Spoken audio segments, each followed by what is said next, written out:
Shalom, puji Tuhan, silakan duduk.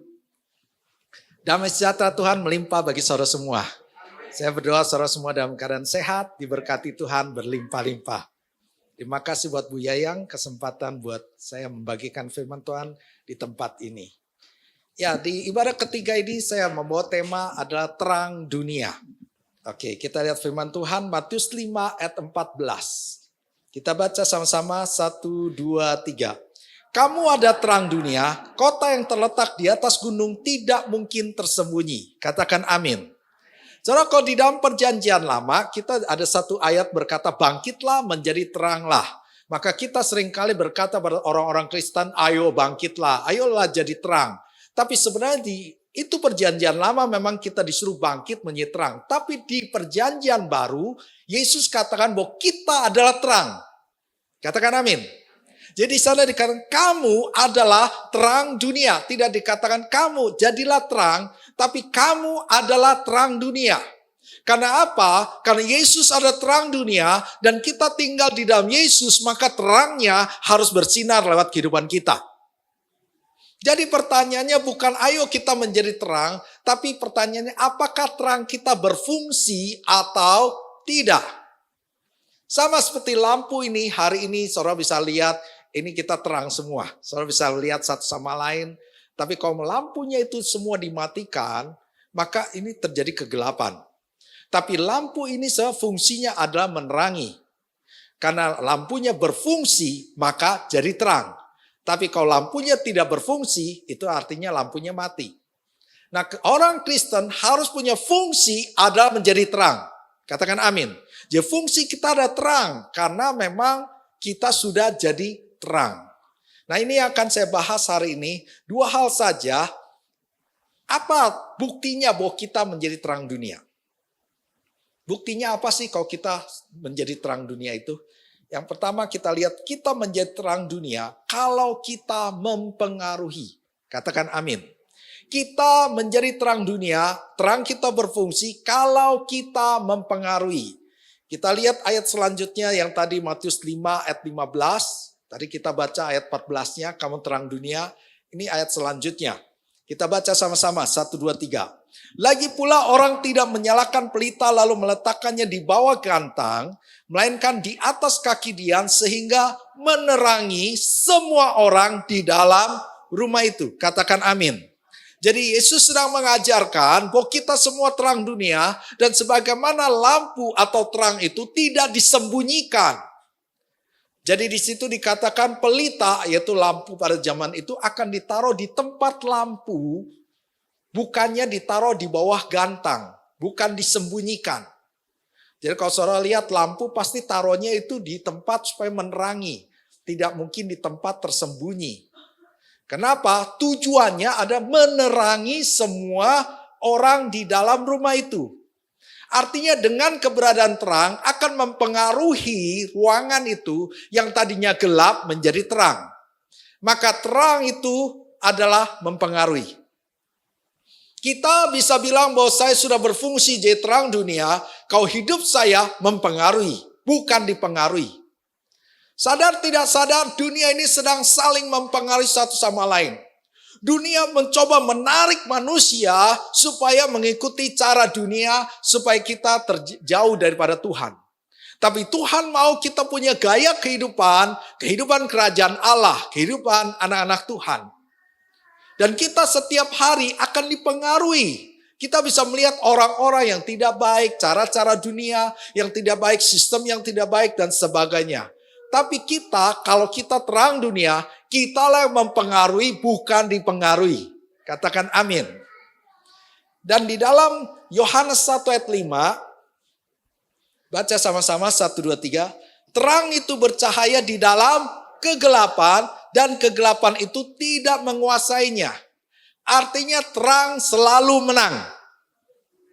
Jadi anak-anak Tuhan selalu menang.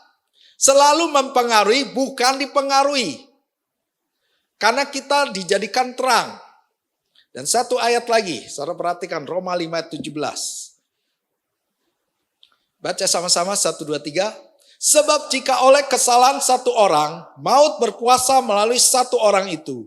Terlebih lagi mereka yang menerima kelimpahan anugerah dan karunia kebenaran akan memerintah dalam kehidupan melalui satu orang, yaitu Yesus Kristus. Katakan amin. So inilah alasan kenapa terang tidak mungkin kalah. Ini alasan kenapa anak-anak Tuhan harusnya mempengaruhi, bukan dipengaruhi. Karena di ayat ini terjemahan Modified Indonesia Literal Translation dikatakan, sebab jika oleh kesalahan satu orang, karena Adam jatuh dalam dosa, Adam dan Hawa, maka maut berkuasa atas dunia. Upah dosa adalah maut. Dosa masuk ke dalam dunia. Tapi kita bersyukur terlebih lagi mereka yang menerima kelimpahan anugerah dan karunia kebenaran akan memerintah dalam kehidupan melalui satu orang, yaitu Yesus Kristus. Adam jatuh dalam dosa dan akibatnya kita semua masuklah ada akar dosa dalam hidup kita. Dan tujuan akhirnya adalah maut. Tapi Yesus datang buat saudara dan saya. Dia mati di kayu salib, bangkit pada hari ketiga dan naik ke surga. Dan kita yang percaya pada Yesus, maka di sana dikatakan kita menerima kelimpahan anugerah. Seharusnya kita tidak bisa menerima berkat Tuhan. Seharusnya kita tidak mungkin untuk dipercaya Tuhan. Tapi oleh kasih karunia kita beroleh anugerah. Bahkan kita dibenarkan karunia kebenaran. Tapi perhatikan ayat selanjutnya. Akan memerintah dalam kehidupan. Melalui siapa? Yesus Kristus. Karena Yesus kitalah yang memerintah dalam kehidupan. Bukan dunia yang memerintah kita. Bukan dunia yang mempengaruhi kita. Kitalah yang mempengaruhi dunia. Tapi bukan dengan kehebatan kita. Tapi oleh Yesus Kristus. Selama kita tinggal di dalam Yesus. Yesus ada terang, maka kita pun akan bersinar terang. Dan kita yang mempengaruhi dunia, bukan dunia mempengaruhi kita. Maka kalau kita terpengaruh dengan dunia, berarti kita belum berfungsi sebagai terang. Masih ada orang-orang Kristen yang kadang-kadang hidup dalam kompromi. Dia lihat keadaan. Kalau dia dengan orang-orang Kristen, wah dia akan hidup seperti orang Kristen. Di gereja dia akan seperti anak-anak Tuhan. Tapi waktu dia mulai Senin sampai Sabtu, di dunia usaha, di dunia pekerjaan, dia mulai jadi seperti orang dunia. Dia hanya mengikuti arus. Seperti bunglon. Nanti di sini dia bisa berwarna hijau, bisa berwarna apapun. Dia mengikuti arus. Tapi seorang anak Tuhan tidak boleh mengikuti arus. Katakan amin. Kita yang mempengaruhi. Dunia memang keadaan tidak menjadi lebih baik. Orang moralnya segala sesuatu bertambah buruk. Tapi orang-orang Kristen moralnya harus makin lama makin baik. Tidak boleh kompromi. Kasih tahu kiri kanan, jangan kompromi. Nih saya sempat baca cerita. Ini cerita dongeng. Jadi ini kasih tahu dulu ini dongeng. Gitu ya. Jadi dulu tuh ada kerajaan burung dan kerajaan binatang buas. Nah kerajaan ini mengalami peperangan terus. Jadi kerajaan burung dan kerajaan binatang buas berperang. Lalu di situ ada kelelawar. Kelelawar nih cari aman. Jadi dia biasa bersembunyi. Waktu mereka berperang dia sembunyi. Akhirnya binatang buas menang. Kerajaan burung kalah.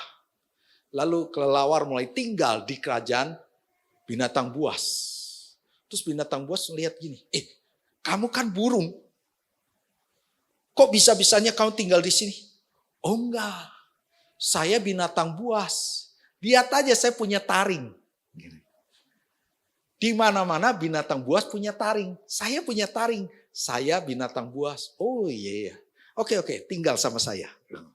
Tinggallah di kerajaan binatang buas. Lalu terjadi peperangan lagi. Wah, waktu perang, kelelawar sembunyi lagi. Dia ngumpet lagi, dia lihat mana yang menang gitu. Kali ini yang menang kerajaan burung. Wah. Akhirnya dia pindah ke kerajaan burung, tinggal. Lalu kerajaan burung bilang ini, saya lihat kamu ada di sana deh. Kamu tuh ada di binatang buas. Berarti kamu binatang buas. Jangan salah. Di mana-mana tuh burung punya sayap. Kamu lihat, saya kan punya sayap kan? Saya ini burung. Oh, iya juga ya. Oke, boleh tinggal bareng. Wah, dia tinggal bareng lagi di kerajaan burung. Akhirnya didirikanlah PBB, Persatuan Binatang-Binatang. Lalu mulai diangkat satu kepalanya, dibuatlah perdamaian. Udahlah, nggak usah perang-perang kerajaan burung, kerajaan binatang buas. Udahlah, buatlah perdamaian. Akhirnya mereka mulai berdamai. Nah, ketika damai nih, kelelawar jadi bingung kan? Saya tuh di mana ya? Waktu dia tinggal di kerajaan burung, lalu binatang buas bilang, kan kamu dulu bagian dari binatang buas. Lalu dia tinggal binatang buas, kerajaan burung mulai bilang, kamu kan dulu burung katanya. Wah, akhirnya diselidikilah oleh PBB ini. Hanya ditemukanlah kelelawar bersalah. Maka dia diberi hukuman, hanya boleh keluar pada malam hari. Jadi saudara tahu kenapa kelelawar keluarnya malam hari. Saudara, kalau hidup kita kompromi, kita tidak bisa memberikan identitas sebagai anak-anak Tuhan. Seperti kelelawar ini, dia terjadi ini, terjadi itu, dia tidak punya identitas. Tapi kita punya identitas yang jelas. Kita anak-anak Tuhan, kita terang dunia. Kitalah yang mempengaruhi, bukan dipengaruhi. Maka saudara lihat, perhatikan pernyataan selanjutnya. Next. Baca sama-sama, 1, 2, 3. Mempengaruhi atau dipengaruhi adalah sebuah pilihan. Karena kita diberikan otoritas, karena kita yang memerintah dalam kehidupan, jadi kita yang menentukan kita mau terpengaruh atau kita yang mempengaruhi. Kita nggak bisa bilang ini, ya habis gimana ya, kita minoritas, ya gimana ya, kita kan nggak mampu. Ya, kita tidak mampu, tapi Tuhan berikan kita kemampuan. Ingat, kita memerintah dalam kehidupan oleh satu nama, yaitu Yesus Kristus. Di dalam Yesuslah kita bisa menang. Di dalam Yesuslah kita bisa mempengaruhi. Selama kita tinggal di dalam Yesus, kita akan mempengaruhi. Tapi yang jadi masalah kalau kita sudah jauh dari Tuhan. Kita hanya namanya Kristen.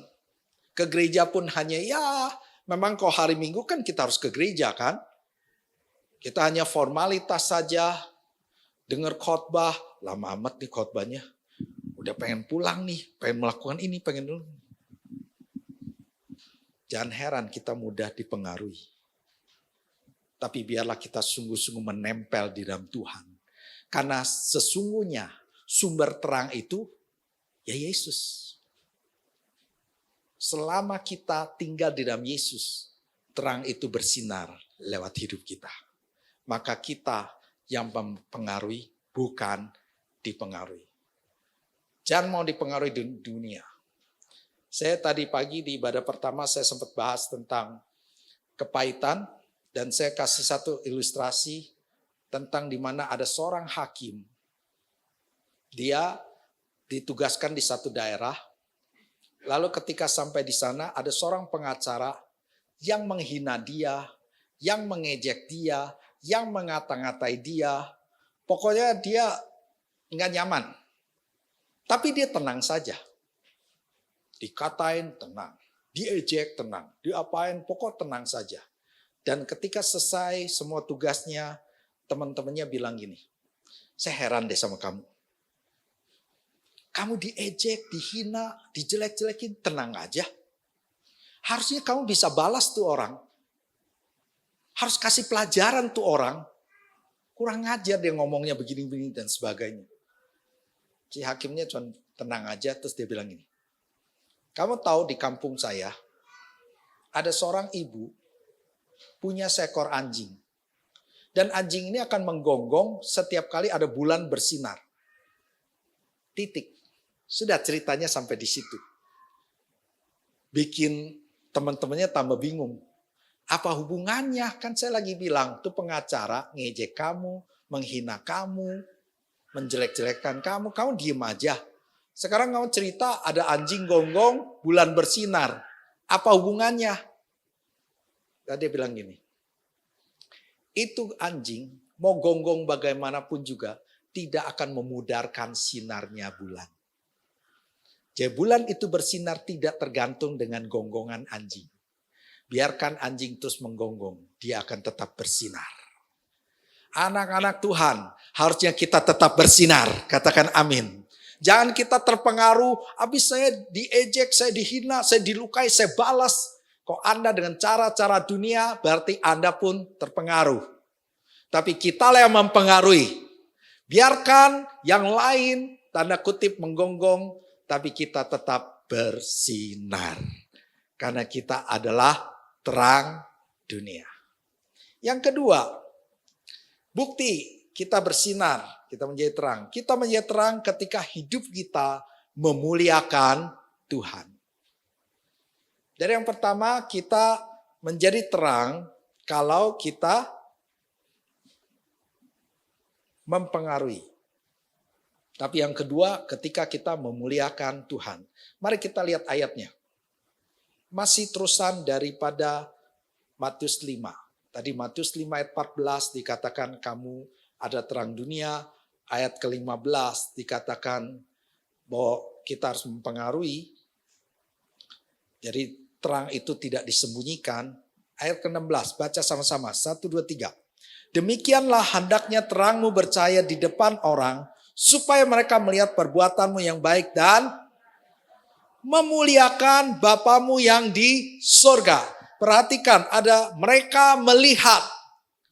Katakan bersama saya melihat. Jadi orang-orang melihat kita, lalu mereka memuliakan Bapa di surga. Jadi kalau terang kita bersinar, kehidupan kita memuliakan Tuhan. Orang melihat kita. Nah, bagaimana memuliakan Tuhan? Ketika kita punya karakter Yesus. Saudara, tujuan kita menjadi orang Kristen ada menjadi serupa dengan Yesus. Katakan amin. Ada orang berpikir ikut Yesus supaya kaya raya. Ikut Yesus supaya populer, usahanya berhasil, sukses, dan sebagainya. Tapi sebenarnya tujuan ikut Yesus ada menjadi serupa dengan Yesus. Katakan amin.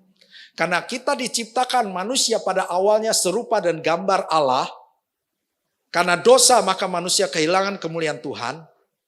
Yesus datang memulihkan kita untuk menjadi kembali seperti Yesus. Punya gambarnya Allah. Dan saat ini kita sedang diproses menuju kesempurnaan. Nah, karena itu tujuan kita menjadi serupa dengan Yesus. Bukan kekayaan, bukan mujizat dan sebagainya. Tapi dengar baik, saya percaya mujizat ada sampai hari ini, bahkan sampai selamanya. Saya percaya anak-anak Tuhan pasti diberkati. Saya percaya anak-anak Tuhan pasti berkemenangan, dipulihkan. Tapi itu ada bonus yang Tuhan sediakan bagi kita semua. Tapi goal kita menjadi serupa dengan Yesus. Ketika kita dewasa, ketika kita semakin berkenan harapan Tuhan, maka kita semakin serupa dengan Yesus. Jangan pernah menilai gini, wah dia setia sama Tuhan, sekarang dia sudah mulai punya mobil. Wah usahanya dia berkembang. Puji Tuhan, itu bonus yang Tuhan berikan. Tapi kedewasaan kita ditentukan seberapa banyak kita serupa dengan Yesus. Agar Yesus terlihat dalam hidup kita.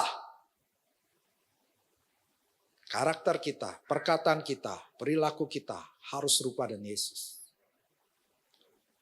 Saudara, satu kali ada seorang hamba Tuhan bernama Stanley Jones, dia datang, dia ketemu dengan Mahatma Gandhi. Mahatma Gandhi pada waktu itu adalah orang India dan dia memimpin bangsa India untuk melawan penjajahan. Tapi uniknya dia melawan dengan cara kasih. Dia benar-benar mempraktekkan Injil. Tapi dia tidak percaya Yesus. Maka itu yang ditanya oleh pendeta Stanley ini. Pak, kenapa Bapak tidak terima Yesus? Tidak suka sama Yesus. Tapi Bapak mempraktekkan pengajaran Yesus. Apa yang dikatakan Mahatma Gandhi? Saya tidak benci Yesus. Saya tidak menolak sebenarnya Yesus. Tapi kenapa saya menolak Yesus? Karena orang-orang Kristen. Seandainya orang-orang Kristen itu menjalankan semua pengajaran Yesus, India seluruhnya akan percaya pada Yesus. Tapi ternyata kami tidak bisa melihat Yesus dalam orang-orang Kristen. Perilaku mereka munafik. Perilaku mereka cuma pintar berkata-kata tapi mereka tidak pernah melakukannya. Padahal pengajarannya begitu bagus. Maka kami tidak percaya Yesus. Sayang sekali. Padahal Mahatma benar-benar menjalankan apa yang diajarkan Yesus. Sampai integritas pun dijalankan. Saya pernah baca bagaimana dia disuruh menasehati seorang anak supaya jangan makan permen. Jadi seorang ibu bawa anaknya datang ke Mahatma Gandhi. Pak, tolong nasihati anak saya suka makan permen. Apa yang Mahatma Gandhi katakan? Pulang, minggu depan datang. Ibunya pikir, pengen bikin nasihat yang bagus atau apapun. Jadi seminggu. Dia pulang, minggu depan datang lagi bawa tuh anak. Pak, tolong nasihati anak saya. Apa yang Mahatma Gandhi katakan? Nah, jangan makan permen. Titik. Jadi ibunya kan komplain. Pak, kalau cuma ngomong jangan makan permen. Gak perlu tunggu seminggu. Minggu lalu aja ngomong. Ini kan buang waktu. Pulang dulu seminggu baru balik lagi. Ternyata cuma ngomongnya, jangan makan permen. Kenapa Bapak harus tunggu seminggu baru ngomong? Apa yang Mahatma Gandhi katakan? Karena minggu lalu saya masih makan permen. Jadi saya seminggu ini saya belajar berhenti makan permen. Nah, makanya sekarang saya baru bisa menasihati anak ibu. Jangan makan permen. Karena dia integritas. Kenapa dia gagal nggak percaya Yesus? Ternyata orang Kristen. Bagaimana kita mau bersinar kalau perilaku kita sama dengan orang dunia? Kita hanya pinter kali berkata-kata. Tapi prakteknya nol besar. Pernah dalam waktu kami masih di kantor, kami punya teman kantor, jadi kami juga punya PD, Persekutuan Doa. Nah kami tahu punya teman nih, suaminya dia punya istri itu nggak benar. Nggak perlu diceritakan lah, pokoknya istrinya tuh nggak benar. Kita satu kantor tahu. Kita hanya kasihan sama si suami ini, punya kesabaran yang luar biasa. Dia benar-benar ikut Tuhan yang luar biasa. Tapi memang istrinya, tanda kutip. Satu kali ibadah, istrinya datang ikut. Dan waktu buka ruang kesaksian, istrinya langsung maju. Cerita tentang Tuhan. Hebat banget ngomongnya. Tapi semua hanya lihat-lihat gitu. Kita tahu perilakunya. Tapi waktu ngomongnya, waduh, hebat. Tidak menjadi berkat. Kenapa? Karena karakternya berbeda dengan apa yang dia katakan. Maka anak-anak Tuhan, ini waktunya kita bangkit. Katakan amin. Ini waktunya kita berfungsi, bersinar. Dilihat orang. Karena itu biarlah perilaku kita ini harus seperti Yesus. Dan dilihat orang itu harus otentik. Saya sempat membaca satu survei jadi yang dilakukan oleh Bilangan Riset. Jadi seorang hamba Tuhan yang luar biasa, dia membuat satu riset di Indonesia ini terhadap anak-anak Gen Z. Kenapa mereka tidak mau ke gereja? Apa alasannya mereka tidak mau ke gereja? Jadi alasan pertama mereka dihakimi. Saya berdoa di sini tidak ada yang menghakimi. Katakan amin. Setiap anak-anak muda, anak Gen Z, itu mereka ingin diterima. Jadi jangan langsung menganggap, wah kamu nggak rohani, kamu nggak ini. Nah yang ketiga, saya nggak sebut yang kedua, yang ketiga yang membuat mereka tidak ke gereja. Karena tidak melihat keotentikan baik pelayan Tuhan maupun jemaat. Jadi mereka banyak melihat kemunafikan. Sehingga itulah yang membuat mereka ngapain ke gereja. Toh orang gereja juga mau pengerja, mau jemaat sama saja dengan orang dunia. Waktu saya baca itu, ini perlu banyak introspeksi buat kita, buat hamba Tuhan, buat jemaat. Biar mereka melihat otentik. Jadi bukan di depan orang pura-pura jadi Kristen, pura-pura luar biasa. Gak ada orang, kita pun melakukan yang salah. Kita perlu otentik. Menjadi serupa dengan Yesus. Saat itulah kita bersinar. Katakan amin. Yang terakhir, hidup yang menjadi berkat. Mereka melihat bagaimana hidup kita berfokus pada kehendak Tuhan. Bukan untuk diri sendiri. Di bagian kedua saya berbicara tentang kita harus memiliki tujuan dalam hidup. Kita perlu memiliki tujuan hidup, bagaimana kita berhasil dan sebagainya, biar sesuai dengan kehendak Tuhan. Tapi setiap karunia, potensi yang kita miliki sebenarnya bukan untuk saya, tapi untuk orang banyak. Katakan amin. Karena kehidupan kita adalah untuk menjadi berkat. Ada orang berpikir potensi saya, karunia yang saya miliki adalah bagaimana membuat saya kaya raya, membuat saya berhasil, membuat saya sukses. Tapi sebenarnya pola pikir kita harus rubah. Hidupku harus menjadi berkat. Mungkin Anda ada agen properti. Tapi kita bukan hanya sekedar bagaimana supaya saya bisa berjualan, bagaimana supaya saya dapat uang yang banyak, tapi kita adalah bagaimana supaya orang-orang menemukan rumah impiannya. Sehingga kita cari tahu kebutuhan mereka. Dengan dana yang mereka miliki, kita pun berusaha supaya mereka mendapatkan rumah impiannya. Kita jadi gembala kul, kita menjadi gembala, kita pelayanan bukan sekedar bagaimana kita supaya terkenal, bagaimana supaya yang penting ditanya, udah jadi gembala kul? Sudah. Tapi bagaimana kita menjadi berkat, setiap anggota kita benar-benar bertumbuh dewasa. Anggota kita semakin dekat dengan Tuhan. Kita bekerja, kita usaha, segala sesuatu, kita pun pola pikirnya adalah bagaimana saya menjadi berkat. Saat itulah kita bersinar. Karena terang itu memberi terang, memberi berkat.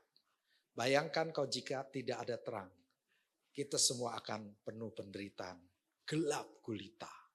Tapi karena ada terang, kita merasakan berkatnya. Sama, kalau kita gereja menjadi terang, jemaat berfungsi sebagai terang, maka kita akan jadi berkat bagi banyak orang. Jangan kayak ini satu cerita, satu kali sapi dan babi itu ngobrol. Sapi bilang gini, kok hidup saya tuh senang-senang aja, tapi babi bilang gini, kenapa ya hidup saya kok di sini dikatain haram, gitu.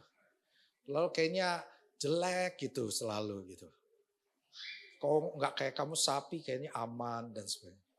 Terus sapinya bilang gini, ada perbedaan antara saya dan kamu. Kok kamu jadi berkat ketika kamu sudah mati. Kamu udah mati dulu, baru dagingnya dimakan, gitu kan. Ada babi panggang, ada babi kecap, ada apapun juga. Kalau saya jadi berkat ketika saya masih hidup, saya bisa kasih susu buat Tuhan saya. Susunya bisa buat jadi hanya susu bubuk, jadi susu murni, jadi dan sebagainya. Saya menjadi berkat ketika saya masih hidup. Kalau kamu jadi berkat ketika kamu sudah mati. Dan biarlah kita jadi berkat ketika kita masih hidup. Jadi terang. itulah orang-orang akan melihat kehidupan anak-anak Tuhan. Sehingga mereka akan datang kepada Tuhan. Katakan amin. Saya mau akhiri dengan ini. Saya minta musik. Tolong. Bagaimana hidup menjadi berkat, jadi terang. Ada seorang bernama David Green. David Green ini adalah anak pendeta gereja kecil. Jadi mereka hidup dalam kemiskinan. Jadi hidupnya susah, lalu tinggal pun rumah yang kecil, dipastori dan tinggal numpuk-numpuk gitu. Dia tidur harus di dapur. Dan satu kali dia protes ke mamanya. "Ma, kenapa kita miskin? Kok kita nggak seperti yang lain, kaya? Kita miskin." Dan mamanya bilang ini, "Nah, kita tidak miskin. Selama kita masih bisa memberi. Selama kita bisa jadi berkat. Kita tidak miskin. Pola pikirmu harus rubah. Bahwa hidup kita harus jadi berkat. Jadi kita sebenarnya tidak miskin. Karena kita masih bisa nolong orang. Karena kita masih menghibur orang. Kita masih bisa menguatkan orang. Ubah pola pikirmu." Maka si David ini mulai tangkap. Ya, saya tidak miskin. Selama saya bisa memberi. Selama saya bisa jadi berkat. Lalu dia bertumbuh. Ketika dia mulai sekolah, dan waktu ada satu penjurusan, ada satu pelajaran distributif. Nah dia nanya ke gurunya, "Ini pelajaran apa, jurusan apa?" Jurusan ini adalah kamu magang di sebuah perusahaan. Nanti kamu tetap dapat nilai, tapi kamu kerja di perusahaan itu dan kamu akan dapat upah. Oh gitu. Boleh juga nih, karena memang dia sangat membutuhkan dana kan. Dia sering bantu mamanya, cari uang atau papanya juga. Dan akhirnya dia memilih itu.